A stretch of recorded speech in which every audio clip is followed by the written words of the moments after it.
হযরত উম্মে সালামা রাদিয়াল্লাহু তাআলা আনহা মদিনায় নিজের ঘরের সামনে বৈশা বৈশা বাচ্চাদের মতো কাঁদতেছেন।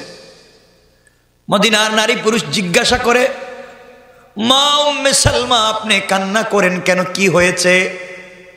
উম্মে সালমা বললেন, মদিনার মানুষ তোমরা জানো না, এই যে রাত্র গেল, রাত্রবেলা আমি ঘুমেছিলাম, স্বপ্নে দেখি বিশ্বনবী আমার বাড়িতে আসছে।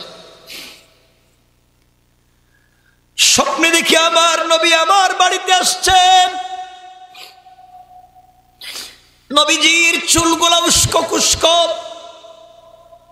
পেরেশানিতে দেখা যায়। নবীজির চোখ থেকে পানি পড়তে, দাড়ি ভিজে যায়। আমার ঘরে ঢুকেছেন। আমি বললাম, ইয়া রাসূলুল্লাহি, ইয়া হাবিবাল্লাহ, আপনাকে তো পরিশান দেখায় কেন? আপনার চোখ থেকে পানি পড়তেছে কেন? বিশ্ব নবী বললেন, উম্মে সালামা রে, এই মুহূর্তে আমি আসছি ফুরাতের তীর কালবারার প্রান্তর থেকে। আমি দেখে এসেছি আমার নাতি কলিজার টুকরা হুসাইনকে নির্মমভাবে শহীদ করে দেওয়া হয়েছে। বরদাস্ত করতে পারলাম না। রাসূল পাক ইন্তেকাল করলেন।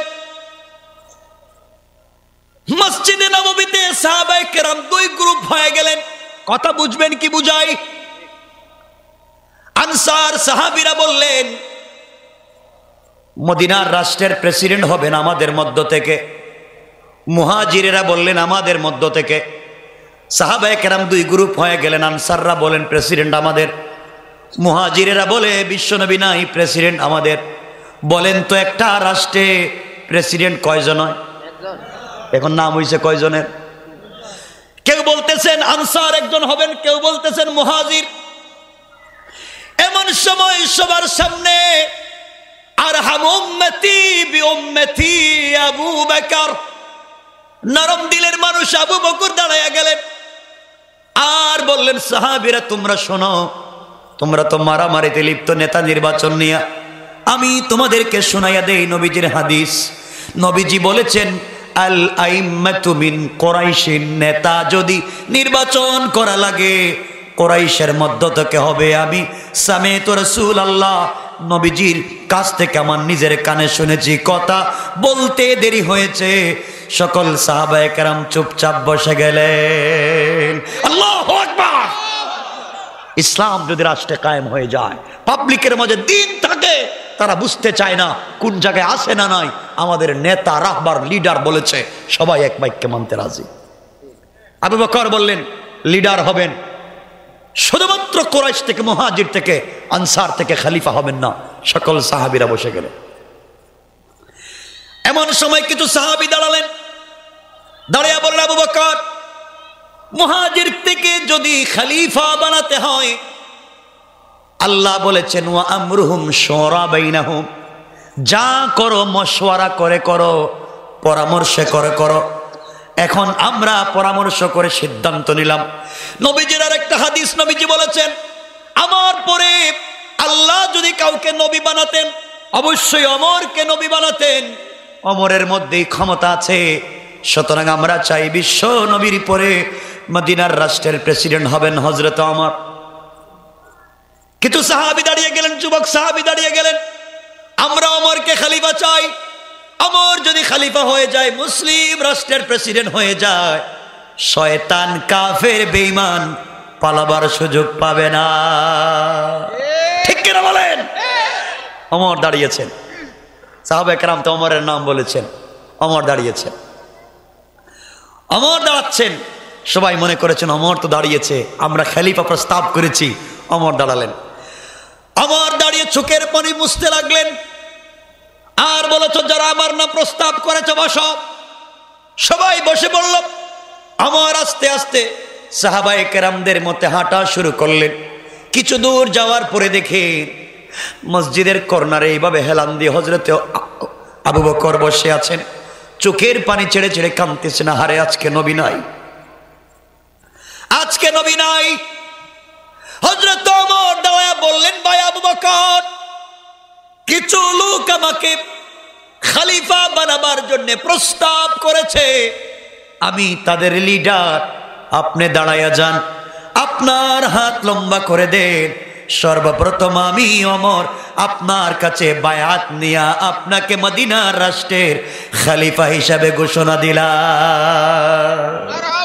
আল্লাহু আকবার বলেন না, আল্লাহু আকবার। ইসলাম কেমনে মানুষের লাইফকে চেঞ্জ করে। ওমর, আজকে তার নাম প্রস্তাব হয়েছে প্রেসিডেন্ট, তিনি দাঁড়িয়ে নিজেকে মাটি করে আবু বকরকে খলিফা বানাবার জন্য নিজে বায়াত দিলেন। ওমর তো এলো যে নবীজির মাথা কাটবার জন্য এসেছিল। কথা বলেন না কেন? মনে রাখবেন, পরামর্শের মাধ্যমে সামনে কি বুঝাতে যাই বুঝবেন, মেসেজটা বুঝবেন। হযরতে আবু বকর খলিফা হয়ে গেলেন, মুসলিম রাষ্ট্র চালাতে লাগলেন, দীর্ঘদিন পর্যন্ত চালালেন। ইন্তেকালের আগে তিনি মরার আগে চাইলে তার ছেলে আব্দুর রহমান বিন আবি বকর, হযরতে আব্দুর রহমান বড় মাপের সাহাবী, তিনি চাইলে তার ছেলেকে খলিফা বানাতে পারতেন। কথা বলেন না? আমরা তো চাই আমি মরে গেলে আমার ছেলে নেতা হোক, আমার মেয়ে নেতা হোক। তা আবু বকর বলতে পারতেন, আমি যখন খলিফা, আমি কোন দিন মরে যাই, মরার আগে আমার ছেলেরে খলিফা বানাইয়া যাই। পারতেন না? পারতেন। আবু বকর বললেন, না, আমার পরিবার থেকে খলিফা বানাতে হবে কেন? এখনো নবীজির হাতে গড়া সাহাবী জিন্দা, সবাই পরামর্শ করে আমার পরে বানাইয়া নিও। হযরতে আবু বকর ইন্তেকালের পরে সবাই মিলে হযরত ওমরকে খলিফা বানালেন। কান সুবহানাল্লাহ। হযরত ওমর খলিফা। গোটা দুনিয়ায় ওমরের নাম পৌঁছে গেছে। কাফেররা ওমরের নাম শুনলে আর যুদ্ধ করা লাগে না, এমনি জয়লাভ হয়ে যায়। আল্লাহু আকবার। ওমর দিন বিজয় হতে লাগলো গোটা দুনিয়ায়। এক পর্যায়ে হযরত ওমরে ফারুক ইসলামের দাওয়াত দিতে দিতে ফজরের নামাজের সিজদায় শহীদ হয়ে গেলেন। তাকে খঞ্জর মারা হলো, নামাজের ভিতরে খঞ্জর মারা হলো। ওমর নামাজের ভিতরে শহীদ হয়ে গেলেন। তারা দিন প্রচার, দিন প্রতিষ্ঠা করতে শহীদ হলেন। আর আজকে আমি আর তুমি গরুর মতো, গাধার মতো গড়ে ময়রা পড়ে থাকি। কথা বলেন না কেন? আমি সামনে গেলে বুঝতে পারবেন আসলে কি বুঝাচ্ছি। হযরত ওমর দীর্ঘদিন পর্যন্ত রাষ্ট্র চালালেন। চাইলে তার ইন্তেকালের আগে তার ছেলে আব্দুল্লাহ বিন ওমর, বড় মাপের একজন সাহাবী, তাকে খলিফা বানাতে পারতেন কিনা? কথা বলেন, পারতেন কিনা? বাংলাদেশেও দেখবেন যত ইসলামিক দল হোক, গায়রে ইসলামী দল হোক, সবাই চায় আমি নেতা, এরপরে আমার ভাই, আমার ভাইয়ের পরে আমার ছেলে। সবাই তো নিজের পরিবার থেকে বানাতে চায়। এটাও কিন্তু রাসূলের আদর্শ না। ঠিক কিনা বলেন? হযরতে ওমর ইন্তেকাল করলেন, নিজের ছেলেকে বানালেন না, বললেন তোমরা পরামর্শ করে বানাইয়া নিন। সবাই মিলে পরামর্শ করে হযরত ওসমানকে ধরলেন। সুবহানাল্লাহ বলেন। ওসমান হয়ে গেলেন খলিফা। হযরত ওসমান শহীদ হলেন। কোরআন পড়তেছিলেন বাসায়, কোরআন তিলাওয়াত করতে করতে শহীদ হয়ে গেলেন। আল্লাহ রাসূল বলেছেন, গোটা দুনিয়ার মানুষের ইন্তেকালের পরে কারো পক্ষে কেউ সুপারিশ করবে, শাফাআত করবে, আর আমার ওসমানের পক্ষে শাফাআত করবে রক্ত ভেজা আল কোরআন। ওসমান শহীদ হলেন। ওসমানের ইন্তেকালের আগে তিনি চাইলে তার পরিবার থেকে খলিফা বানাতে পারতেন কিনা? কথা বলেন না কেন? বানাইছেন না? আমার পরে তোমরা পরামর্শ করে যাকে পছন্দ হয় খলিফা বানাইও। সবাই মিলে গড় থেকে দইরা টাইনা হযরতে আলীকে খলিফা বানাইয়া দিলেন। সুবহানাল্লাহ। খান ইসলাম কেমনে আসছে? আরে ভাই, আপনি আর আমি শুধু ওয়ার্ড কমিটির সদস্য হওয়ার জন্য 10 লাখ খরচ করি। কথা বলেন না কেন? উপজেলার কমিটিতে একটা পদ পাওয়ার জন্য 20 লাখ খরচ করি। আর ইসলামের খলিফা হতে চায় না, বাড়ি থেকে ধইরা টাইনা খলিফা বানাতে হয়। ঠিক কিনা বলেন? ইসলাম করে দিয়েছে, ইসলামই শিক্ষা দিয়েছে। আবার মুসলমান বন্ধুগণ, হযরত আলী খলিফা হয়ে গেলেন। তিনিও এক পর্যায়ে শহীদ হয়ে গেলেন। লম্বা ইতিহাস বলা উদ্দেশ্য না। তিনি ইন্তেকালের আগে চাইলে তার ছেলে হযরত হাসান বা হুসাইনকে খলিফা বানাতে পারতেন? পারতেন না? আর হুসাইন কার নাম জানেন? হুসাইন কপি, হুবহু রাসূলে পাকের মতো। সুবহানাল্লাহ বললেন না? নবীজি বলতেন, যারা আমাকে দেখো নাই, আমার নাতি হুসাইনের চেহারার দিকে তাকাও, ওর ঠোঁট আর চেহারার দিকে তাকালে মনে করবো আমি রাসূলকে দেখতেছো। সুবহানাল্লাহ, একবারে রাসূলের ফটোকপি। কেমন ছিলেন? লম্বা করা যাবে না, কারণ রাত্র হয়ে যাচ্ছে, অনেকে আপনাদেরও ঠান্ডা লাগতেছে মনে হয়, কষ্ট হচ্ছে না? আমার বন্ধুগণ, লম্বা ইতিহাস। হযরতে আলীর ইন্তেকালের পরে সবাই মিলে খলিফা বানালেন হযরতে মুআবিয়াকে। কাকে? হযরতে মুআবিয়া জলিলুল কদর, বড় মাপের সাহাবী, খলিফা হয়ে গেলেন। এতক্ষণ পর্যন্ত যে ধারাবাহিকতা চলে আসছে, পরামর্শ ছাড়া না পরামর্শের ভিত্তিতে? কথা বলেন না কেন? পরামর্শের ভিত্তিতে খলিফা বানানো হয়েছে। কোনো ভেজাল আছে? কোনো মারামারি হয়েছে? কোনো কাটাকাটি হয়েছে? কিছু হয় নাই। হযরত মুআবিয়া যখন খলিফা, তখন মুসলিম রাষ্ট্রের ভিতরে বিভিন্ন জায়গায় ফিতনা আর ফিতনা। তিনি ইন্তেকালের আগে চিন্তা করলেন, এই ফিতনার থেকে সমাজকে বাঁচাতে হলে সুফি বুজুর্গ একজনকে খলিফা বানালে তিনি পারবেন না। তিনি চিন্তা করলেন, শয়তানদের মতো আরেকটা শয়তান দরকার। এই জন্য তার ছেলে ইয়াজিদকে তিনি খলিফা ঘোষণা করলেন। এটা ছিল আগে যা চলে গিয়েছে পূর্ববর্তী মশওয়ারার মাধ্যমে, তার উল্টা। কথা বলেন না? তিনি বানিয়েছিলেন হিকমতে, হয়ে গেছে উল্টা। তিনি থাকতেন দিমাশকে অথবা দামেস্কে। ইয়াজিদ হয়ে গেল দামেস্কের খলিফা, মুসলিম রাষ্ট্রের খলিফা। ইয়াজিদকে যখন খলিফা ঘোষণা করা হলো, ইতিহাসে পাওয়া যায়, বিভিন্ন ঐতিহাসিকগণ লিখেছেন, ইয়াজিদ ছিল মদপানকারী, মদপান করত, অন্যায় করত, দুর্নীতি করত। মদিনার সাহাবায়ে কেরাম চিন্তা করলেন না, যেই চেয়ারে বিশ্বনবী বসেছেন, যেই চেয়ারে আবু বকর, ওমর, উসমান, আলী বসেছেন, এই চেয়ারে কোন মদপানকারীকে বসতে দেওয়া যায় না। কথা বলেন? শুরু হয়ে গেল মতবিরোধ, মদপানকারীকে বসতে দেওয়া যাবে না। পবিত্র চেয়ার। মদিনার মুসলমানরা হযরত হুসাইনকে ধরে বললেন, হুসাইন তুমি খলিফা। খলিফা কয়জন হয়েছে? কয়জন? দুইজন। মদিনায় হযরত হুসাইন আর দিমাশক অথবা দামেস্কে ইয়াজিদ। কয়জন হয়েছে? রাষ্ট্র কয়টা? আর প্রেসিডেন্ট কয়জন? শান্তি থাকার কথা, শান্তি নেই। শুরু হয়ে গেল বেজাল। এই জন্য যা করবেন পরামর্শের ভিত্তিতে করবেন, কোরআনের ভিত্তিতে। ওয়ামরুহুম শুরা বাইনাহুম, মাশওয়ারা করে করবেন। শুরু হয়ে গেল ফিতনা। আমার বন্ধুগণ, হযরত হুসাইন বললেন, না, গোটা দুনিয়ার মানুষ ইয়াজিদের কাছে বায়াত নিতে পারে, আমি ইয়াজিদের হাতে বায়াত নিব না। কারণ ইয়াজিদ মদপান করে, ইয়াজিদ চরিত্রহীন, তার কাছে আমি বায়াত নিব না। প্রয়োজন আমি জিহাদ করে শহীদ হয়ে যাব। হযরত হুসাইন চাইলে স্যাক্রিফাইস করে মিলেমিশে বলতে পারতেন, ইয়াজিদ তুই দামেস্কের বাদশা, আমি মদিনার বাদশা। পারতেন না? কথা বলেন না কেন? পারতেন মিলেমিশে। তিনি বলেছেন, না, কোন অন্যায়কারীর সঙ্গে মিলেমিশে চলা যায়। আজ আমরা এই হুসাইনের রক্ত থেকে শপথ নিয়ে বলতে পারি, কোন বেঈমান, ফিতনাবাজ, সন্ত্রাস, বদমাশদের সাথে আমরা স্যাক্রিফাইস করে দেশে চলতে চাই না। ঠিক কিনা বলেন? নারে তাকবীর, নারে তাকবীর, দিন ইসলামের আলো, দিন ইসলামের আলো, নারে তাকবীর। খলিফা কয়জন? সবাই বলেন না। আরে আল্লাহ যে বলছেন তোমাদের কি অবস্থায় না ফেলে তো জান্নাত দিব না, দেখেন না অবস্থা কি হয়। এখন তো ভেজাল ঢুকে গেছে, ঝামেলা। এখন আপনাদেরকে সত্য ইতিহাস শোনাচ্ছি, ইসলাম কেমনে আসছে।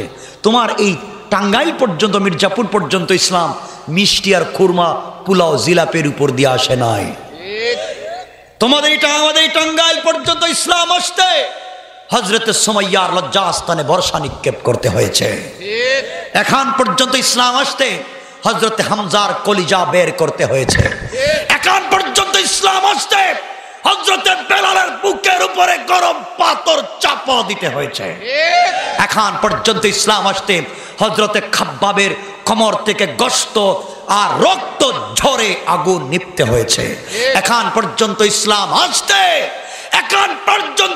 আসতে আব্দুল্লাহ বিন রওয়াহার হাত পা কেটে মুতার প্রান্তরে শহীদ হতে হয়েছে। কথা বলেন ঠিক কিনা? সুতরাং যে ইসলাম বাংলাদেশে এসেছে, এই ইসলামকে নিয়ে যদি কেউ কটাক্ষ করে কথা বলে, কসম আল্লাহ পাকের জাতের, বাংলাদেশে 30 লক্ষ ইসলামী আন্দোলনের কর্মী জিন্দা। ইসলাম মুসলমান রাসূলের বিরুদ্ধে কথা বললে এই 30 লক্ষ যুবক টান দিয়ে জিহ্বা ছিঁড়ে ফেলবে। ঠিক কিনা বলে? দিন ইসলাম, দিন ইসলাম, দিন ইসলাম, দিন ইসলাম।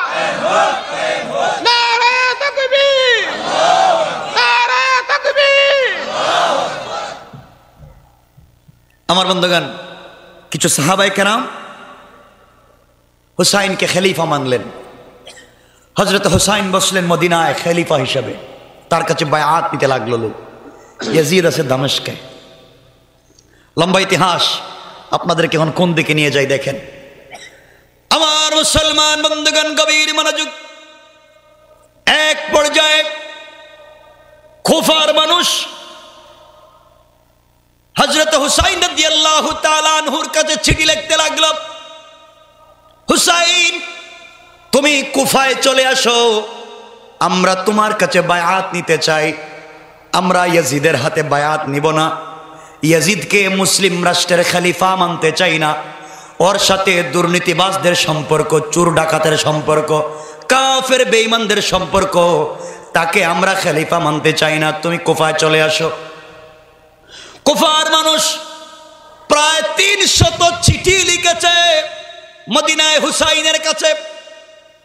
হুসাইন রাদিয়াল্লাহু তাআলা আনহু চিন্তা করলেন, এই কুফার মানুষই তো আমার বাপকে দাওয়াত দিয়ে নিয়েছিল, তিনি তো শহীদ হয়েছেন।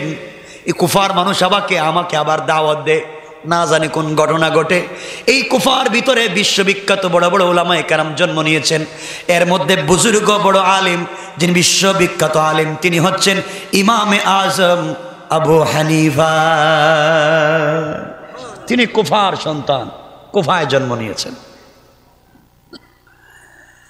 হুসাইন চিন্তা করলেন, আগেকার সময় তো কম্পিউটার ছিল না, আগেকার সময় এইভাবে ইলেকট্রনিক মিডিয়া, প্রিন্ট মিডিয়া বলতে কিচ্ছু ছিল না।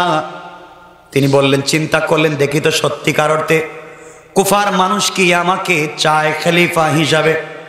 এই জন্য তিনি তার চাচাতো ভাই মুসলিম বিন আকিলকে পাঠালেন, যাও মুসলিম বিন আকিল, তুমি কুফায় পৌঁছে যাও। কুফায় গিয়ে দেখো কুফার মানুষ কি সত্যি ইয়াজিদকে মানতে চায় কিনা, ওরা আমার কাছে বায়াত নিতে চায় কিনা। ওরা যদি আমার কাছে বায়াত নিতে চায়, তুমি চিঠি দিয়ে আমাকে জানাইয়া দাও, আমি কুফায় চলে আসব। আমি চাই নবীজি যেইভাবে ইসলাম রেখে গিয়েছেন, 4 খলিফা যেইভাবে দিন রেখে গিয়েছেন, আমি হুসাইন থাকা পর্যন্ত এই দিনকে বিকৃত হতে দিতে পারি না। মুসলিম বিন আকিলকে পাঠিয়ে দিলেন কুফায়। মুসলিম বিন আকিল কুফায় পৌঁছে গেলেন। যাওয়ার পরে দেখেন কুফার মানুষ হুসাইনকে চায়। কুফার মানুষ আহলে বায়াতের ভক্ত। তিনি চিঠি লিখলেন, ভাইজান আপনি কুফায় চলে আসেন। হাজার হাজার কুফার মানুষ তো মদিনায় গিয়ে বায়াত নিতে পারবে না, বরং আপনি একা যদি চলে আসে, হাজার হাজার মানুষ আপনার জন্য অপেক্ষায় আছে, বায়াত নিতে চায়, আপনি চলে আসেন। চিঠি লিখে দিলেন। চিঠি পৌঁছে গেল হযরত হুসাইন রাদিয়াল্লাহু তাআলা আনহুর কাছে। চিঠি পৌঁছে গেল। নিজের ভাইয়ের চিঠি পাওয়ার পরে তিনি মদিনার মুসলমানদেরকে বললেন, শোনো, আমি কুফা যাচ্ছি। সফর শুরু করলেন 8 জিলহজ। কয় জিলহজ? 8 তারিখ। জিলহজ্জের 8 তারিখ মদিনা থেকে বের হচ্ছেন হযরত হুসাইন। কুফায় যাবেন, ইয়াজিদের হাত থেকে মুসলমানদেরকে রক্ষা করবেন। এরপরেও তিনি স্যাক্রিফাইস করতে চান না, বের হয়ে গেলেন। সাথে তিনটা রেওয়ায়ত, কেউ বলেছেন 300 মানুষ, কেউ বলেছেন 200। সঠিক রেওয়ায়ত হলো হুসাইনের সাথে মুসলমান ছিলেন মাত্র 72 জন। 72 জন মুসলমান নিয়ে বের হয়ে গেলেন কুফার দিকে। 40 জন পুরুষ আর 32 জন নারী নিয়ে, আহলে বায়াত পরিবারের লোকদেরকে নিয়ে, রাসূলের পরিবারের নারী পুরুষ ছোট্ট ছোট্ট বাচ্চাদেরকে নিয়ে হযরত হুসাইন রাদিয়াল্লাহু তাআলা আনহু বের হয়ে গেলেন, কুফার দিকে যাবেন। মদিনার মানুষ পায়ে ধরে কান্না করে বলল, হুসাইন আপনি মদিনা ছেড়ে যাইয়েন না, এখানে আপনার নানা শুয়ে আছে, এটা পবিত্র জায়গা, ওখানে থাকা যায়। তিনি বললেন, না না, এখানে অনেক সাহাবী আছেন, রাসূল পাকের রওজা মুবারক আছে, সবগুলো জায়গা নিরাপদ, আমি বেঁচে থাকবো আর দিনটাকে এইভাবে মুছে দিবে কাফের বেঈমানেরা, হতে পারে না। আমি হুসাইন বের হয়ে গেলাম, আমার জন্য আপনারা দোয়া করবেন। গোটা মদিনার মানুষ কান্না করে, হুসাইন মদিনায় শান্তিতে থাকতে চায় না, আমি চাইলে মদিনায় শান্তিতে থাকতে পারি, কুরমা পোলাও খেতে পারি, স্বর্ণের চেয়ারে বসতে পারি, কিন্তু ইসলাম তো তা চায় না। আমার নানা জানের রেখে যাওয়া ইসলাম ধ্বংস হয়ে যাবে, আমি মানতে চাই না। এই জন্য নানা জানের রোজার কাছে গিয়ে কাঁদলেন আর দোয়া করলেন। নানা জানকে বললেন, নানা জান চলে যায়, বেঁচে থাকলে আবার তোমার মদিনায় ফিরে আসব, তোমাকে ছাড়া আমার একটা সময় কাটে না, কোন সমস্যায় পড়ে গেলে নানা তোমার রোজার সামনে যখন দাঁড়িয়ে যায় সব সমস্যার সমাধান হয়ে যায়। ও নানা, তুমিও দুনিয়ায় আজকে নাই, আমার বাবা আলীও নাই, আমার মা ফাতেমা দুনিয়ার জমিনে নাই, আমার একটা কলিজার টুকরা বাইচুল হাসান, সেও তো অনেক দিন আগে শহীদ হয়েছে, আমি একা। নানা কথা দিলাম, তোমার দাঁত ভাঙ্গা ইসলাম, মাথায় কোড়া ঢুকা ইসলাম, তোমার চাচার কলিজা বের হওয়া ইসলাম, তোমার সাহাবী সুমাইয়ার লজ্জাস্থানে বর্ষা নিক্ষেপ করা ইসলাম। আমি তোমার নাতি বেঁচে থাকতে কোনোভাবে কাফেরদের সঙ্গে স্যাক্রিফাইস করে চালাতে পারি না, ক্ষমতা ভাগাভাগি করে চালাতে পারি না, হয়তো গোটা বিশ্বে দিন কায়েম করব, না হয় বাবার মতো আমিও শহীদ হয়ে যেতে চাই। আল্লাহু আকবার বলেন। তবে হুসাইনকে ভালোবাসেন, কিসের ভালোবাসা? আম হাসিবতুম, আল্লাহ বলছেন এত সহজ জান্নাত, দেখো আমার হুসাইনের দিকে তাকায়া। চাইলেন স্বর্ণের চেয়ারে বৈশা বৈশা জিন্দগি কাটাতে পারতেন, পারতেন না? আরে সে তো রাসূলের নাতি, রাসূলের নাতি। 72 জন মুসলমান নিয়ে চললেন কুফার দিকে। এদিকে দামেস্কের প্রেসিডেন্ট ইয়াজিদের কাছে খবর পৌঁছে গিয়েছে, কুফার দিকে হযরত হুসাইন আসতেছেন, গোয়েন্দা সূত্রে খবর পাইছে। ইয়াজিদ কুফার গভর্নর উবাইদুল্লাহ বিন জিয়াদ, কথাগুলা মনে রাখবেন, এক জায়গায় কোথাও পাবেন না। উবাইদুল্লাহ বিন জিয়াদের কাছে ইয়াজিদ চিঠি লিখে বলল, উবাইদুল্লাহ বিন জিয়াদ, কুফার ভিতরে এমন পাওয়ারফুল মানুষ কারা, আমার রাজ্যে আমি বেঁচে থাকতে মদিনা থেকে হুসাইনকে দাওয়াত করে কারা কুফায় নিয়ে আসতেছে, তুমি খবর নিয়ে দেখো, ওদেরকে ধরো, কোনোভাবেই হুসাইনকে ভিতরে ঢুকতে দেওয়া যাবে না। ইয়াজিদের নির্দেশ পেয়ে উবাইদুল্লাহ বিন জিয়াদ কুফার ঘরে ঘরে খবর নিতে লাগলো, হুসাইনের সহযোগী কারা, সত্যের পক্ষে খারাপ, নবীজির পক্ষে খারাপ, খবর নিতে নিতে এক পর্যায়ে উবাইদুল্লাহ বিন জিয়াদ ধরতে পেরেছে হুসাইনের চাচাতো ভাই মুসলিম বিন আকিল এখানে আছেন, তাকে ধরলো। একজন মুসলমান মুসলিম বিন আকিল ধরে নিয়ে যাওয়া হলো, তুমি কেন মদিনা থেকে এখানে আসছো, আর মদিনা এসে এখানে প্রশিক্ষণ দিয়া যুবকদের ভিতরে কেন স্পিরিট ঢুকাইয়া দিচ্ছ আলীর স্পিরিট এখানে চলবে না, এটা ইয়াজিদের রাজ্য, আর কিছুই চলবে না। এই কথা বলে আচ্ছা মতো মারতে মারতে কুফার চৌরাস্তায় নিয়ে শুধুমাত্র কেবলমাত্র হুসাইনের পক্ষে কথা বলবার অপরাধে মুসলিম বিন আকিলের শরীর থেকে মাথাটা আলাদা করে দেয়। শোনেন ইতিহাস, এমনি জান্নাতে যাইবে। শরীর থেকে মুসলিম বিন আকিলের মাথা আলাদা করে দিল। মুসলিম বিন আকিলকে শহীদ করবার পরে তীরের মাথার মধ্যে মুসলিম বিন আকিলের মাথা ঢুকাইয়া কান দিয়া রড ঢুকাইয়া আরেক কান দিয়া বের করছে।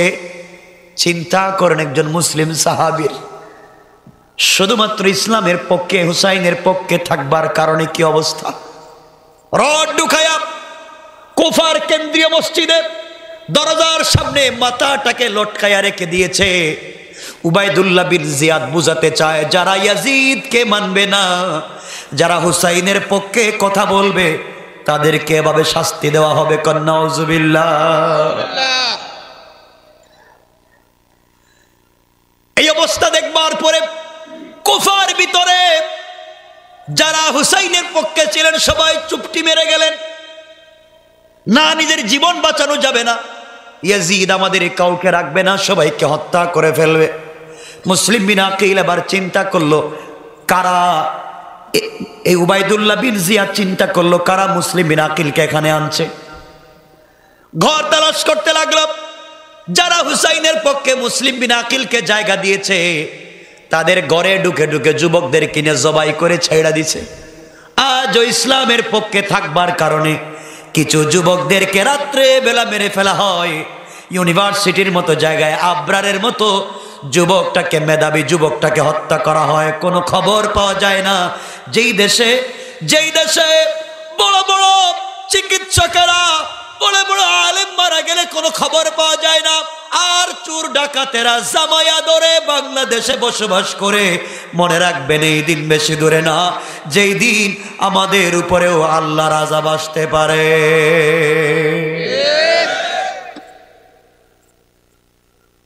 আজকে যারা দ্বীনের পক্ষে কথা বলে তারা জেল খাটতে হয়, জেলে থাকতে হয়। আর পাপুলের মতো যারা এমপি দুবাইয়ে গিয়া, কুয়েতে গিয়া হাজার হাজার কোটি টাকা পাবলিক পাচার করে তারা ওখানে জেলের দিন খাটায়। ঠিক কিনা বলেন? সমাজ বিষাক্ত দিন না থাকে। আমার বন্ধুগণ, কুফায় যে অবস্থা চলতেছে বর্তমানে, মুসলিম বিন আকিল নাই, যারা হুসাইনের পক্ষে ছিলেন, যারা হুসাইনকে চিঠি লিখেছে তারাও সব বাদ। এই খবর কি হযরত হুসাইন জানেন? কথা বলেন। তিনি তো জানেন না। এর আগে ঘর থেকে বের হয়েছে, বর্তমান অবস্থা সম্পর্কে তার জানা নাই। তিনি যখন কুফার দিকে আসতে লাগলেন, এদিকে ইয়াজিদ উবাইদুল্লাহ বিন জিয়াদকে বলে দিয়েছে, গভর্নর উবাইদুল্লাহ শোনো, হুসাইনকে কোনোভাবেই কুফায় ঢুকতে দেওয়া যাবে না, এর আগেই তুমি তাকে আটকায়া দিবা। এতটুকুনি বলছে, ঢুকতে দেওয়া যাবে না, আটকায়া দিবা। আমার বন্ধুগণ, এতটুকুনি বলেছে, আঘাত করবার কথা বলে নাই, শুধু আটকায়া দিবা। এদিকে উবাইদুল্লাহ বিন জিয়াদ ৬,০০০ সেনাবাহিনী নিয়া ৬,০০০ সেনাবাহিনী নিয়া ফুরাতের তীরে, কারবালার প্রান্তরে কুফার সকল রাস্তা ব্যারিকেড দিয়ে বন্ধ করে দিল। কয়েকদিন পরে হযরত হুসাইন রাদিয়াল্লাহু তাআলা আনহু পৌঁছে গেলেন। পৌঁছে দেখেন তিনি কুফায় ঢুকতে পারবেন না, সবগুলা রাস্তা বন্ধ করে দেওয়া। ফুরাতের তীর দিয়ে একটা রাস্তা আছে, তাও বন্ধ করা। ৭২ জন মুসলমান নিয়ে তিনি দাঁড়িয়ে গেলেন, ক্যাম্প গাড়লেন, ওই জায়গায় তাবু করলেন। সরাসরি উবাইদুল্লাহ বিন জিয়াদের সঙ্গে কথা বললেন, কি ব্যাপার, তুমিও মুসলিম আমিও মুসলিম, আমাকে আঘাত করতেছো কেন, আমাকে বাধা দিচ্ছ কেন? আমি তো ইয়াজিদকে মারবার জন্য আসি নাই, আমি এসেছি নবীজি যেই দিন রেখে গিয়েছিলেন ওই দিনটাকে কুফার মানুষের কাছে পৌঁছে দিতে। ওবাইদুল্লাহ বিন জিয়াদ বলছে, হুসাইন শোনো, তুমি কার নাতি, কার ছেলে জানতে চাই না? বলেন নাউজুবিল্লাহ। টাকার কারণে উবাইদুল্লাহ বিন জিয়াদের মতো মুসলিম যখন বিক্রি হয়ে যায়, হোসাইনকে নাকি চিনে না, কার নাতি চিনে না। আজও বাংলাদেশে কিছু আলেম পাওয়া যায়, কিছু শিক্ষিত নজওয়ান পাওয়া যায়, যারা টাকার কারণে বিক্রি হয়ে ইসলামকে বিকৃত করে পাবলিকে উপস্থাপন করে। কোন ঠিক কিনা? মনে রাখবেন, আপনার টাকা থাকবে, আপনার বাড়ি থাকবে, থাকবেন না একদিন আপনি। কথা বলেন। এই জন্য আল্লাহ সূরা নিসার ৭৬ নম্বর আয়াতের শেষ শব্দে বলেছেন, ইন্না কাইদাশ শাইতানি কানা দাঈফা। আল্লাহ রাব্বুল ইজ্জত ওয়াল জালাল বলেছে, কাফের বেঈমানেরা যত কৌশল করে না কেন, তোমরা যদি দাঁড়াইয়া যাও রাস্তায় তাকবীর দেয়া, আমি আল্লাহ ঘোষণা করলাম কাফেরদের সকল কৌশলকে ব্যর্থ করে তোমাদেরকে বিজয় দেওয়ার জিম্মাদার আমি আল্লাহ। আল্লাহু আকবার। নারে তাকবীর, নারে তাকবীর। ইসলামের আলো, কুরআনের আলো। নারে তাকবীর। আমার বন্ধুগণ, বিশ্বাস হয় আল্লাহর পক্ষ থেকে সাহায্য যে আসে? বিশ্বাস হয়? কোরআনে কারীমের সূরা নিসার যে আয়াত পড়েছিলাম, ওই আয়াতের ৭৫ নম্বর আয়াতের শেষ শব্দে আল্লাহ বলছেন, প্রথমে বলছেন আমাদের জন্য একজন লিডার পাঠায়া দাও। দ্বিতীয় শব্দে আল্লাহ বলছেন, ওয়াজআল লানা মিন লাদুনকা নাসীরা। আল্লাহ শুধু লিডার আর নেতা দিলে হবে না, সাহায্য লাগবে। তুমি বদরে রাসূল পাককে নেতা বানিয়েছো, এরপরও সাহায্য দিয়েছো। তুমি আজকেও আমাদেরকে শুধু নেতার লিডার দিলে হবে না, তোমার সাহায্য লাগবে। আল্লাহ বলছেন, গোলাম তুই রাস্তায় নেমে যা। মিন হাবলিল ওয়ারিদ আল্লাহু আরশিস ইস্তাওয়া। আমি তো আরশে আজিমে থাকি, তুই রাস্তায় নেমে যা। আরশে আজিমে থাকবো না, তোর গলার রগের চাইতে কাছে হাজির হয়ে যাব। শুধু কোরআন শিখলেন না। কষ্ট হচ্ছে আমার কোথায়? রাত্র 11টা হয়ে গেছে, আপনাদের কষ্ট হচ্ছে আমি বুঝতেছি। না, একটু হাত দেখান তো, কার কার কষ্ট হচ্ছে না? হচ্ছে না বলছি, সবাই হাত ওঠান। মাশাআল্লাহ, সবাই আওয়াজ করে বলেন নারে তাকবীর। আল্লাহু আকবার। এত মানুষের এই আওয়াজ, চিৎকার করে বলেন নারে তাকবীর। আল্লাহু আকবার। দিন ইসলাম, দিন ইসলাম। কায়েম হোক, কায়েম হোক। মাশাআল্লাহ, হাত নামান। আমার বন্ধুগণ, স্পিড লাগবে। তো বলতেছিলাম, হযরত হুসাইনকে আটকায় দেয়া হলো। আল্লাহ বুঝাতে চাচ্ছেন আমার তেলাওয়াত কিন্তু আলোচ্য আয়াতে, কিরে তোমরা নাকি নামাজ পড়া আর মসজিদের কর্নারে তসবিহ পড়ে জান্নাতে চলে যাবা। আম হাসিবতুম আন তাদখুলুল জান্নাহ। এত সহজ। আমার হুসাইনের দিকে তাকাও, স্বর্ণের চেয়ার ছেড়ে দিছে, নানা জানের রওজা ছেড়ে দিছে, সব চাইরা যে দিন জিন্দা করবার জন্য কুফায় চইলা গেছে। তুমি দিন জিন্দার আন্দোলন করতে পারো না, খবর আছে। কথা বলেন না কেন? তো সহজ জান্নাত। হযরত হুসাইন বললেন, কি ব্যাপার, আমাকে বাধা দিচ্ছ কেন? তাই কুফায় যাইতে দাও। উবাইদুল্লাহ বিন জিয়াদ বলছে, হুসাইন রে, তোমাকে কুফায় যাইতে দেওয়া যাবে না, একটা শর্তে তোমাকে যাইতে দেওয়া হবে। তুমি ইয়াজিদকে খলিফা মানো, ইয়াজিদের হাতে বায়াত নাও। এই কথা বলতে দাঁড়িয়ে গেলেন। আরে যার শরীরে বিশ্বনবীর রক্ত, যার শরীরে হযরতে আলীর রক্ত, যার শরীরে হযরতে ফাতেমার ব্লাড, তারা তো কাফেরের সামনে, মুনাফিক মুসলমানদের সামনে মাথা নিচু করতে পারে না। দাঁড়িয়ে বললেন, উবাইদুল্লাহ বিন জিয়াদ, তুই তো মুনাফিক হয়ে গেছিস, টাকার পিছনে ঘুরতেছিস। তুই কেমনে বলিস আমি একটা মদপানকারীকে আমি খলিফা মানব?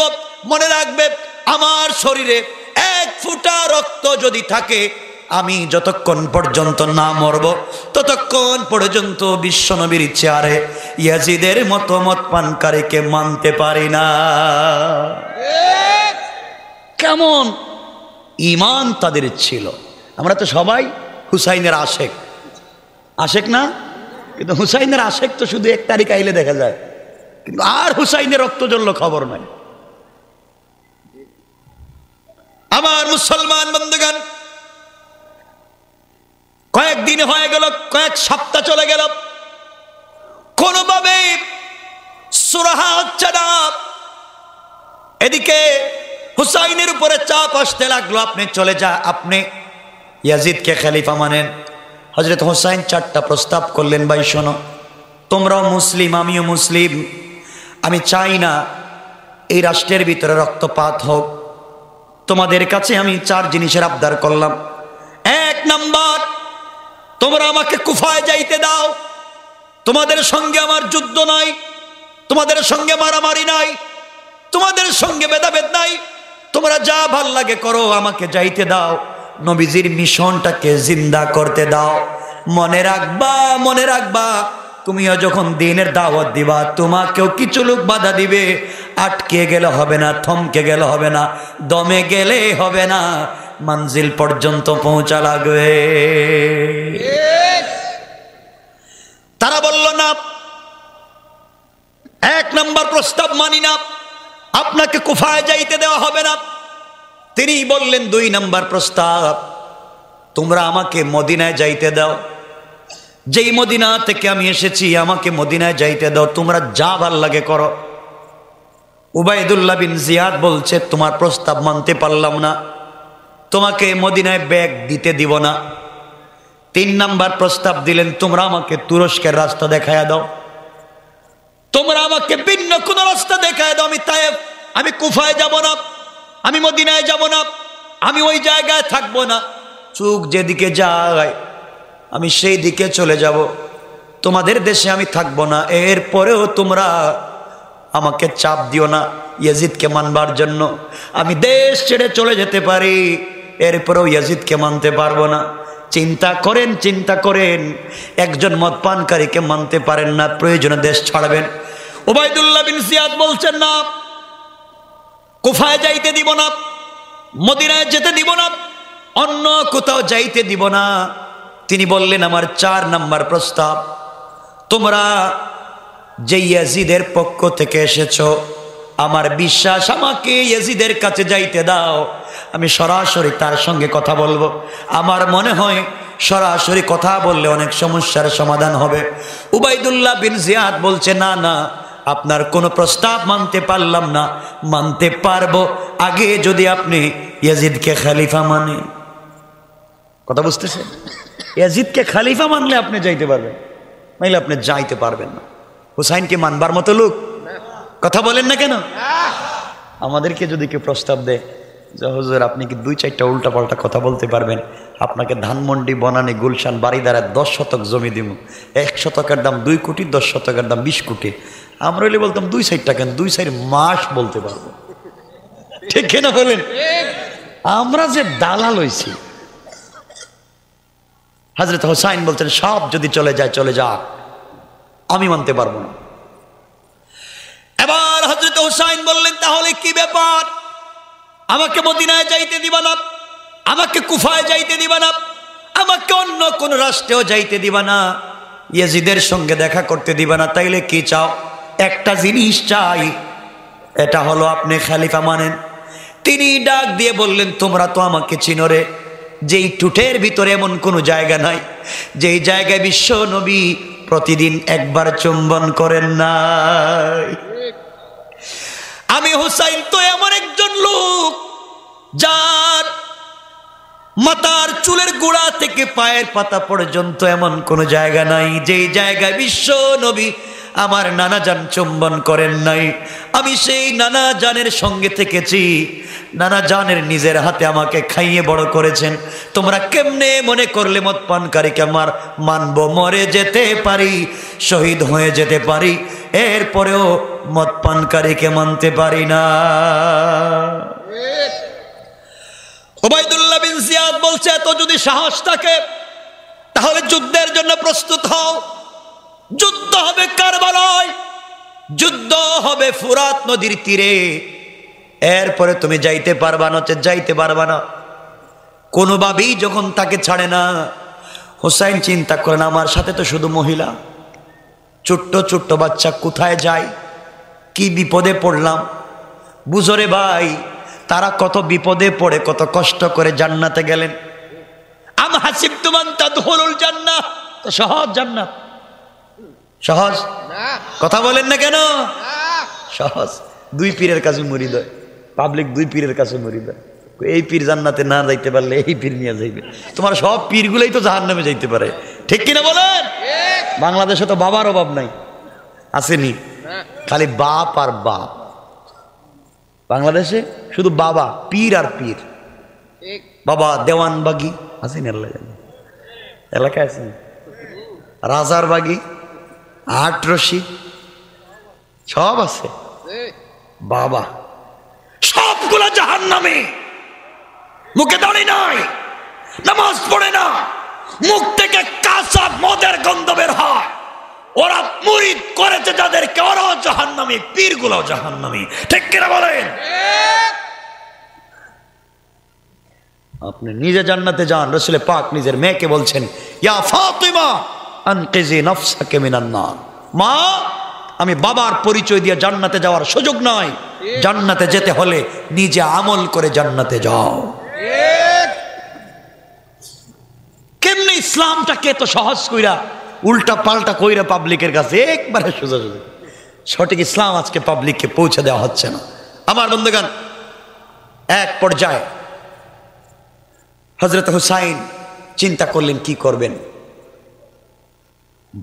তাবুতে ঢুকেছেন, নারীরা কাঁদতেছে। জিজ্ঞাসা করলেন কি ব্যাপার? হুসাইন, 2 সপ্তাহের মতো হয়ে গেছে আমরা এখানে আটকা পড়েছি। মদিনার থেকে আসার সময় যে খাবার এনেছিলাম, পানি এনেছিলাম, খাবার শেষ, খেজুর শেষ, পানি শেষ, আমাদের দুধের বাচ্চাগুলা দুধ পাচ্ছে না। হযরত হুসাইন গেলেন, আবার গেলেন উবাইদুল্লাহ বিন জিয়াদের সঙ্গে, ভাই তোমরা যা মন চায় করো, তোমরা আমাকে পিটাও, আমাকে মারো, মাইরা হলেও তোমাদের কষ্ট দূর করো, আমাকে ফুরাত থেকে কিছু পানি দিতে দাও। আমি কিছু পানি নেই, মুসলমানরা পানি না খেয়ে মরে যাচ্ছে। উবাইদুল্লাহ বিন জিয়াদ বলছে, কে মরে গেল কে মরলো না তা আমরা জানতে চাই না, আমরা পানি দিব না। নাউজুবিল্লাহ বললেন না? কি চিন্তা করেন, এরা মুসলিম, এরা মুসলিম না, পানি দেয় না। ইন্টারন্যাশনাল আইনে পানি সবার অধিকার, পানি বন্ধ করা যায় না। কিন্তু আমরা এমন এক বন্ধু পেয়েছি, বন্ধুর কাছে ঠিক মতো পানি চাইলে পানি দেয় না, আর যেই সময় পানির দরকার নাই বাসাইয়া দেয়। কথা বলেন? এমন এক বন্ধু পাইছি, পানির দরকারে পানি দেয় না, যখন দরকার নাই বাসাইয়া দেয়। কথা বলেন না?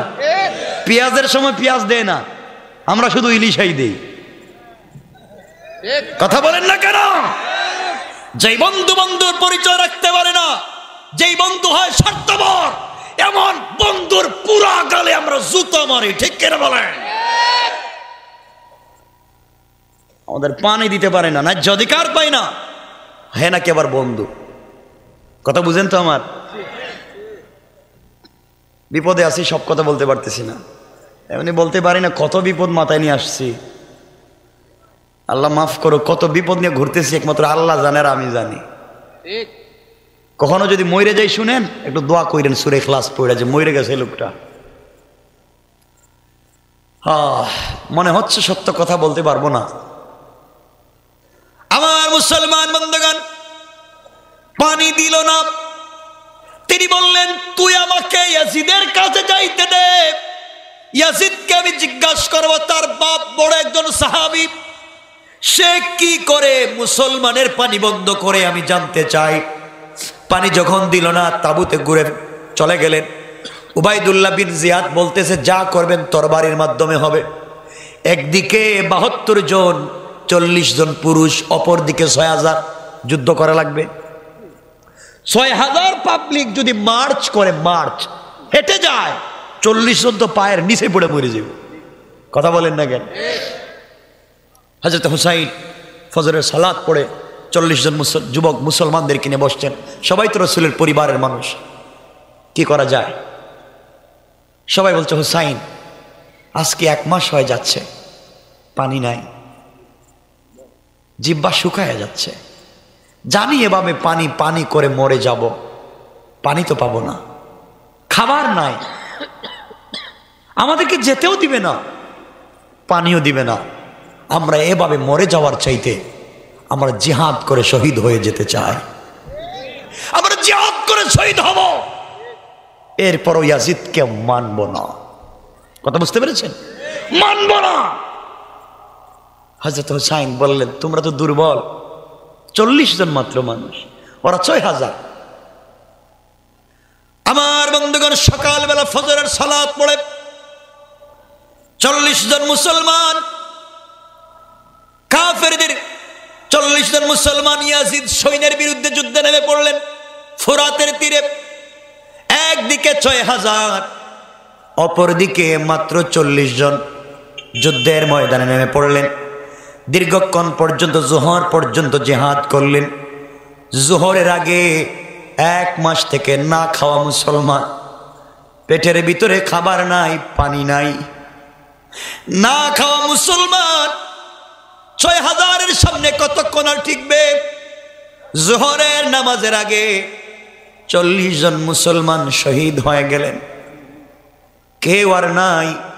হযরত হুসাইন এবার জোহরের নামাজ একা একা পড়লেন, একা একা নামাজ পড়ে আল্লাহর কাছে হাত উঠে দোয়া করে বলছেন, আল্লাহ,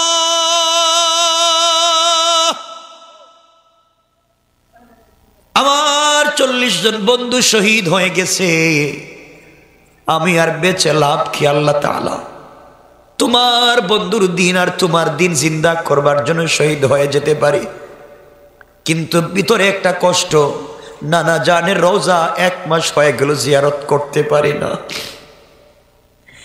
নানা জানের রওজার সামনে যেতে পারি না। হযরত হুসাইন যোহরের পরে স্ত্রীর রুমে ঢুকলেন, স্ত্রীর তাঁবুতে ঢুকলেন, ঢুকে দেখেন মহিলারা অঝোর ধারে চুকের পানি ছেড়ে ছেড়ে গলা কাটা মুরুগের মতো মাটিতে পড়ে লাফাইয়া কাঁদতেছেন। কোথায় যাবেন? শুধু মহিলা, আর দুধের বাচ্চা ছাড়া কেউ নাই।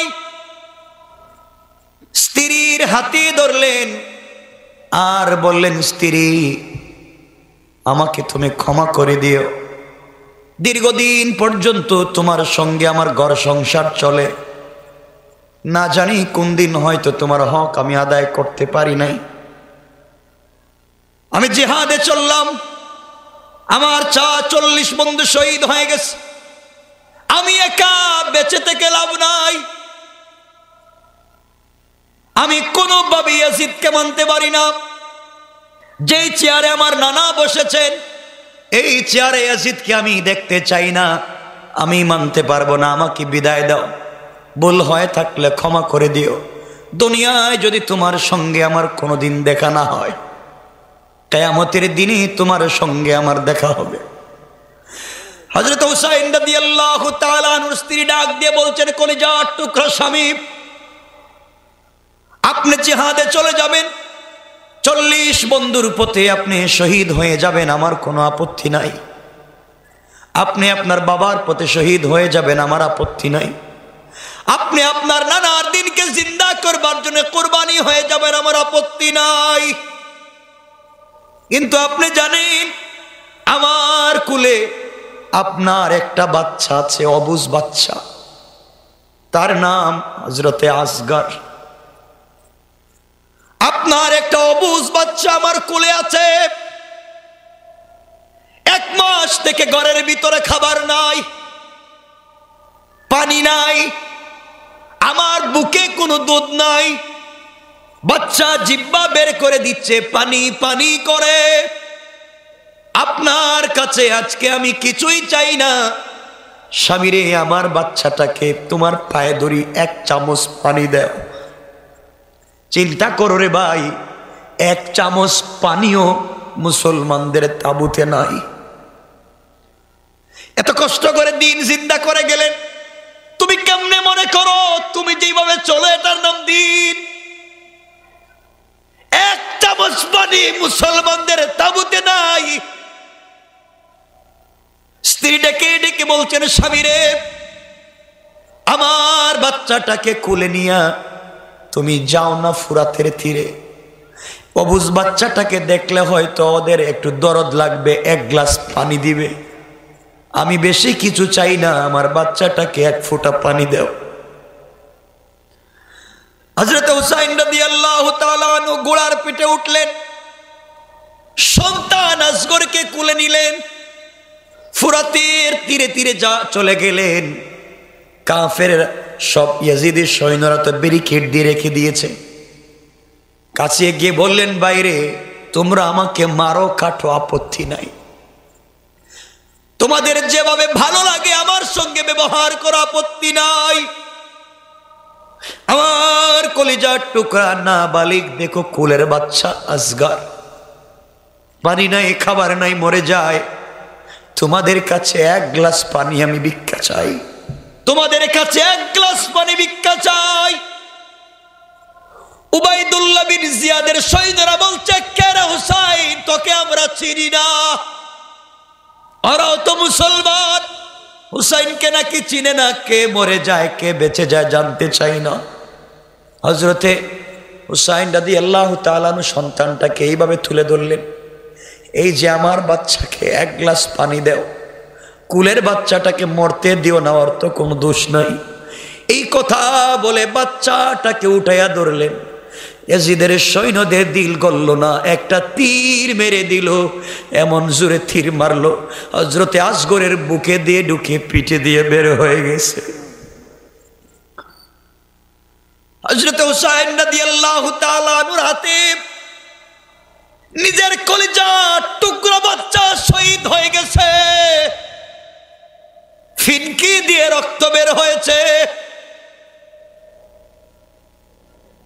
কোলে আনলেন, বাবার কোলে সন্তানের লাশ, শরীরের মধ্যে রক্ত লাগালেন, পিঠে রক্ত লাগালেন, নিজের বুকে রক্ত লাগাইয়া কোলে নিয়ে বলেন, আল্লাহ তাআলা তোমার কেমন বিচার?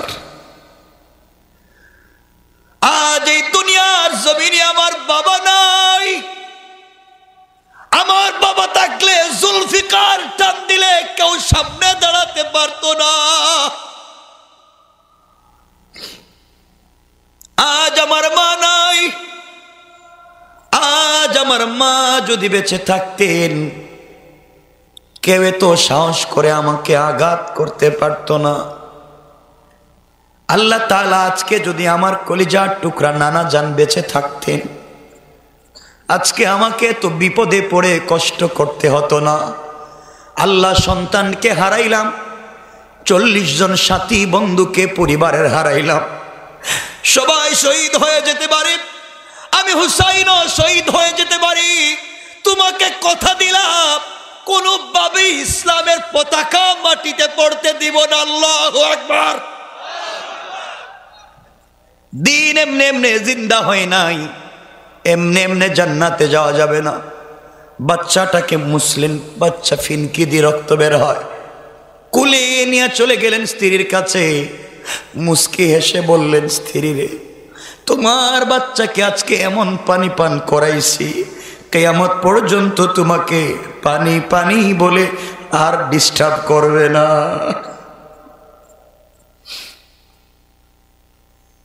তোমার কাছে আর কোনোদিন পানি চাইবে না,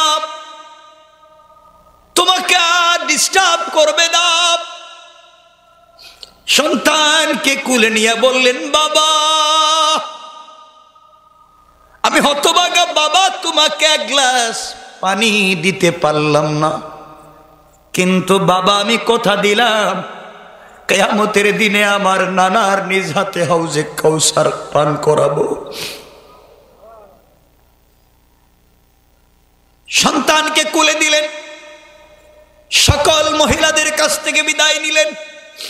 আর বললেন জয়নুল আবদিনকে দেখে রাখবা, আর তো কোনো সন্তান নাই।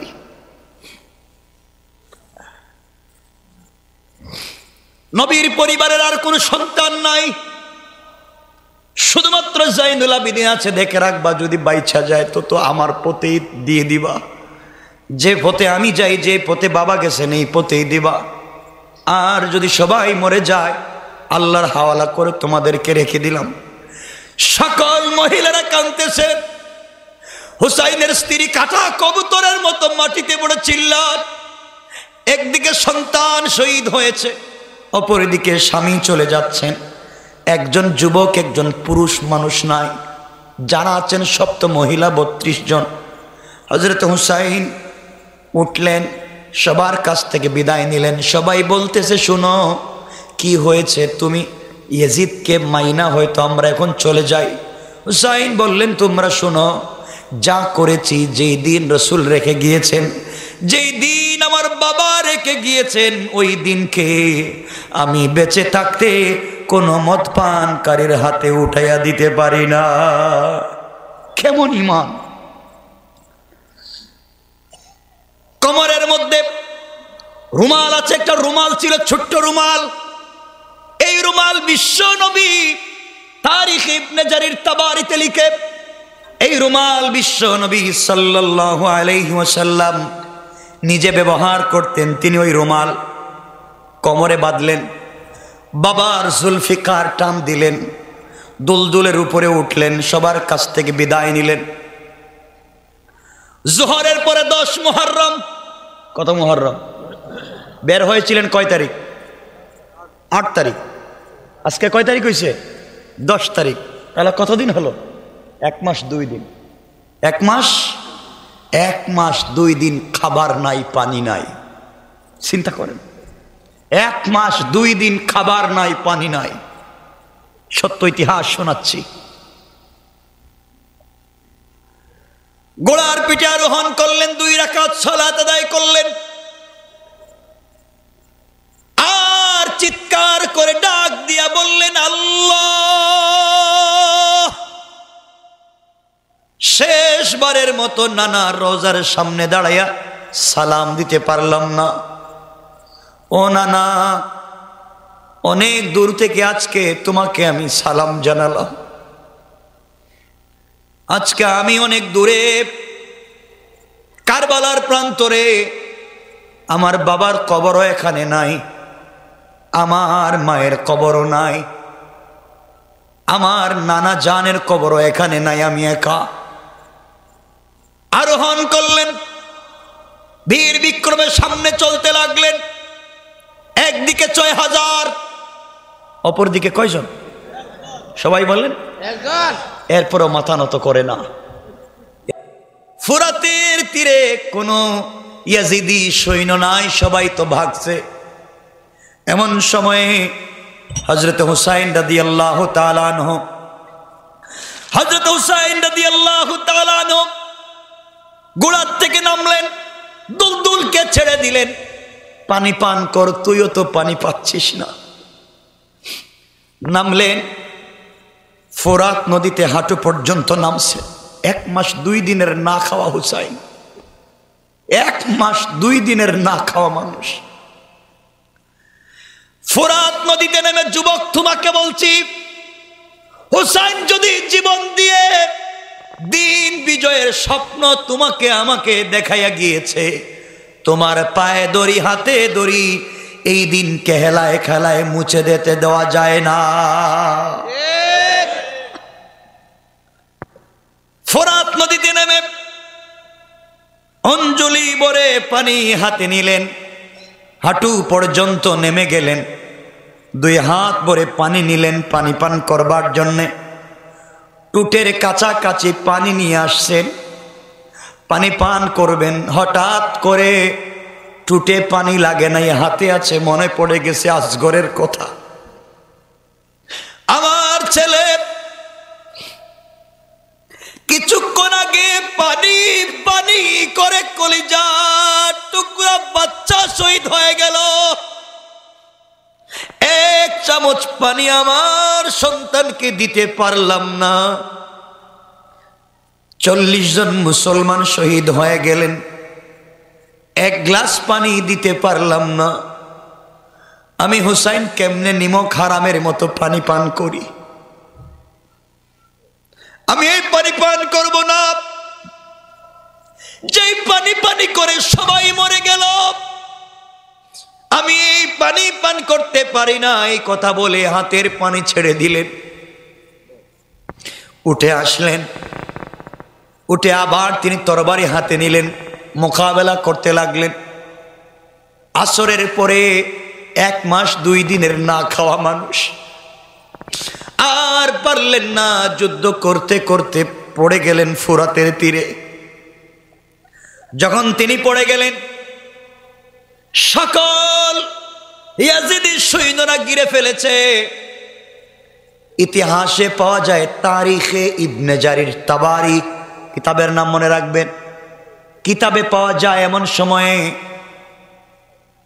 হযরত হুসাইন রাদিয়াল্লাহু তাআলা আনহু যখন পড়ে গেছেন, উঠতে পারেন না, চতুর্দিক থেকে তীর বৃষ্টির মতো নিক্ষেপ করা শুরু করলো। তিনি বললেন, তোমরা কারে মারো রে? তোমরা জানো না আমি বিশ্বনবীর নাতি? এমন সময় সীমার নামে একটা গাদ্দার হযরত হুসাইন রাদিয়াল্লাহু তাআলা আনহুর বুকের উপরে বসে গেল। বুকের উপরে বসে তরবারি খুলে গলায় লাগাইয়া দিয়েছে। তিনি বলছেন, তোমরা কারে মারতেছো? কার বুকের উপরে বসেছো? কার গলায় ছুরি লাগিয়েছো? আমি বিশ্ব নবীর নাতি। এই গলার টুটের ভিতরে বিশ্ব নবী জীবনে হাজার হাজার বার আমাকে চুম্বন করেছে। কোনো কথা নাই।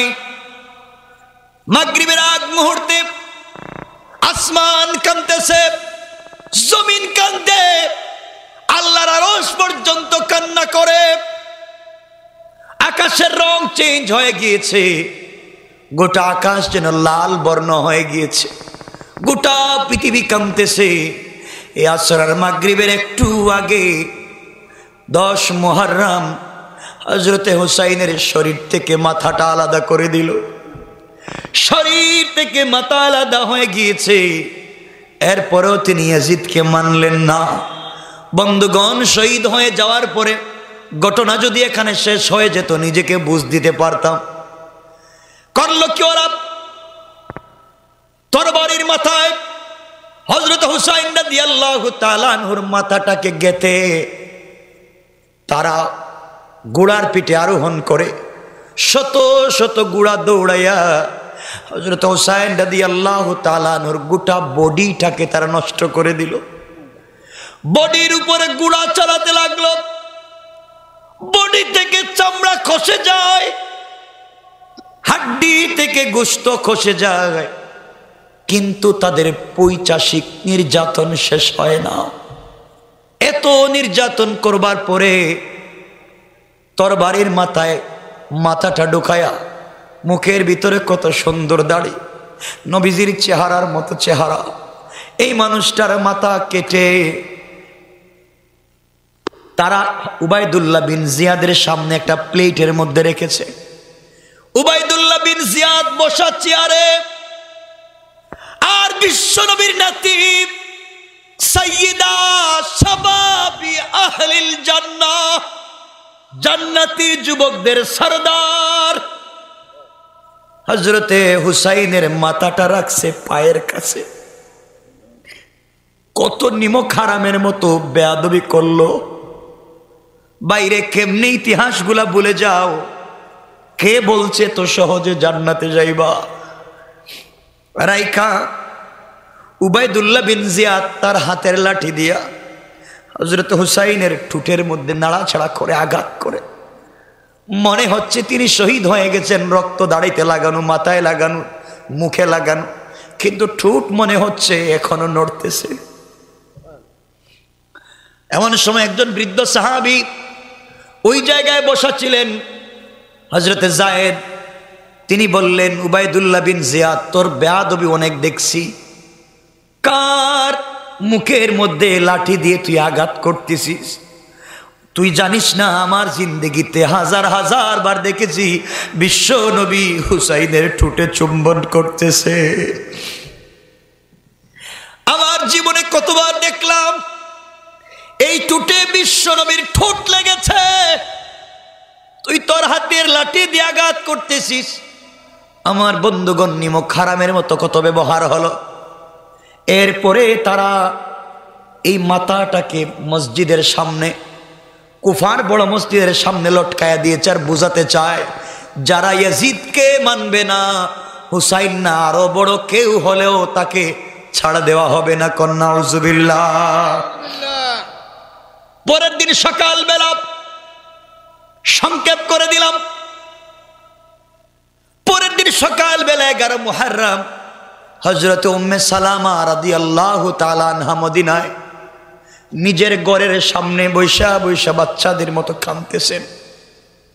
মদিনার নারী পুরুষ জিজ্ঞাসা করে, মা উম্মে সালমা আপনি কান্না করেন কেন, কি হয়েছে? উম্মে সালমা বললেন, মদিনার মানুষ তোমরা জানো না, এই যে রাত্র গেল, রাত্রবেলা আমি ঘুমেছিলাম, স্বপ্নে দেখি বিশ্বনবী আমার বাড়িতে আসছে। স্বপ্নে দেখি আমার নবী আমার বাড়িতে আসছেন। নবীজির চুলগুলা উস্কো খুস্কো, পেরেশানিতে দেখা যায়। নবীজির চোখ থেকে পানি পড়তে দাড়ি ভিজে যায়। আমার ঘরে ঢুকেছেন, আমি বললাম, ইয়া রাসূলুল্লাহ, ইয়া হাবিবাল্লাহ, আপনাকে তো পরিশান দেখায় কেন, আপনার চোখ থেকে পানি পড়তেছে কেন? বিশ্ব নবী বললেন, উম্মে সালামা রে, এই মুহূর্তে আমি আসছি ফুরাতের তীর কালবারার প্রান্তর থেকে। আমি দেখে এসেছি আমার নাতি কলিজার টুকরা হুসাইনকে নির্মমভাবে শহীদ করে দেওয়া হয়েছে। বরদাস্ত করতে পারলাম না, আমি বিশ্ব নবীর সহ্য হয় না। ও মদিনার মানুষ, এই স্বপ্ন দেখবার পরে আমি বুঝতে পেরেছি হুসাইন আর দুনিয়ার জমিনে নাই।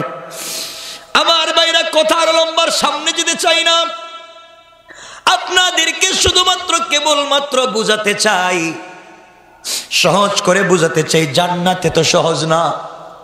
ইসলামের দাওয়াত দিলে, দ্বীনের পক্ষে চললে বাধা আসবে, বিপত্তি আসবে, আঘাত আসবে, গালি দিবে। মনে রাখবেন, আমরা যদি হুসাইনের মতো দাঁড়ায়া যাই, কোন কাফের আমাদের মোকাবেলা করে পারবে না। ইতিহাস যদি ওই দিন লেখা হতো, তাহলে ইতিহাসে লেখা থাকতো হযরত হুসাইন পরাজয় বরণ করেছেন, ইয়াজিদ জয়লাভ করেছে। কিন্তু আজও ইতিহাস স্মরণাক করে লেখা, এই দুনিয়ার জমিনে লক্ষ কোটি কোটি হুসাইনি মুসলমান আছে, কিন্তু পৃথিবীর জমিনে একটা ইয়াজিদ কেউ মুসলমানও নাম রাখে না, কোনো কাফেরও নাম রাখে না। ঠিক কিনা বলেন? এবার যুগে যুগে তারা এইভাবে দুনিয়ার জমিন থেকে চলে যায়। সুতরাং আজকের কথা আলোচ্য আয়াতের যেখানে পড়েছিলাম, আল্লাহ বলছেন, আম হাসিবতুম আন তাদখুলুল জান্নাহ, তোমরা কেমনে মনে করেছো তোমরা অতি সহজে জান্নাতে চলে যাবে? না, ওয়ালাম্মা ইয়াতিকুম মাসালুল লাযিনা খালাউ মিন ক্বাবলিকুম, যতক্ষণ পর্যন্ত তোমাদের পূর্ববর্তীদের উপরে যে জুলুম, যে নির্যাতন, যে কষ্ট গিয়েছে, সেই কষ্টে যতক্ষণ পর্যন্ত তোমরা পড়ে স্টিল হয়ে সবর করে আমি আল্লাহর কাছে না চাইবে, ততক্ষণ পর্যন্ত জান্নাত এত সহজ না। কথা বুঝাইতে পারছি? সুতরাং আমার শেষ কথা, মুসলমান বুঝাতে চাই, এই দেশ মুসলমানদের। কথা বলেন, কথা বলেন। আমরা হুসাইনি মুসলমান, ঠিক না? এই দেশ মুসলমানদের দেশ, আলিম উলামার দেশ, পীর বুজুর্গের দেশ, ওলি আব্দালের দেশ, গৌস কুতুবের দেশ, মাদ্রাসা মসজিদের দেশ, আযান ইকামতের দেশ, ইসলামী আন্দোলনের দেশ। এই দেশের ভিতরে এই বিশ্বনবীকে যদি কেউ গালি দেয়, হুসাইনি চেতনায় বিশ্বাসী যুবকদেরকে যদি কেউ গালি দেয়, তাদের বিরুদ্ধে জিহাদের জন্য যদি ডাক আসে, কারা কারা জীবন দিয়ে রাস্তায় নেমে যেতে রাজি, হাত উঠায় দেখেন।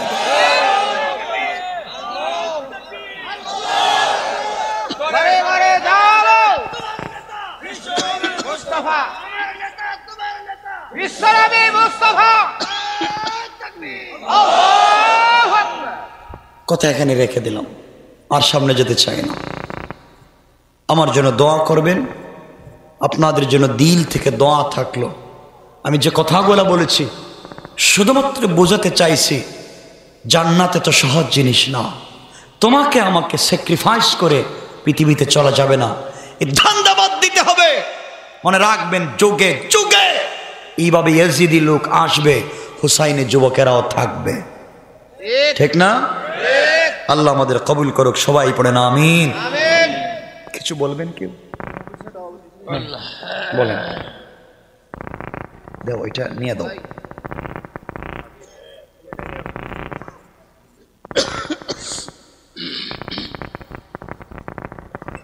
আল্লাহ, বসেন, আপনারা যায়েন না, মোনাজাত করে যান। এতক্ষণ বসছেন গভীর রাত্র পর্যন্ত।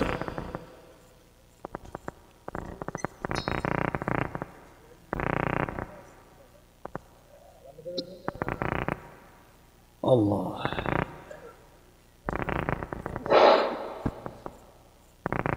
আলহামদুলিল্লাহ, সকালে জীবন শুরু করলেন। আলহামদুলিল্লাহ, আলহামদুলিল্লাহ।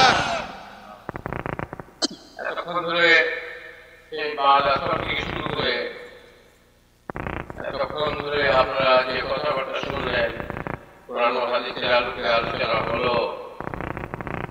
এরপরেও যদি আমাদের মধ্যে সে আগের মতো চরিত্র থাকে, চরিত্রের যদি কোনো পরিবর্তন না হয়, তাহলে এই রাত্রি জায়গা আর এত কষ্ট করে এই ওয়াজ করার কোনো অর্থ হবে না। হ্যাঁ, পরিবর্তন কি হতে হবে? আমাদের কুফরি, মুনাফিকি, বেঈমানি, ইহুদি নাসারা, খ্রিস্টানদের আচরণ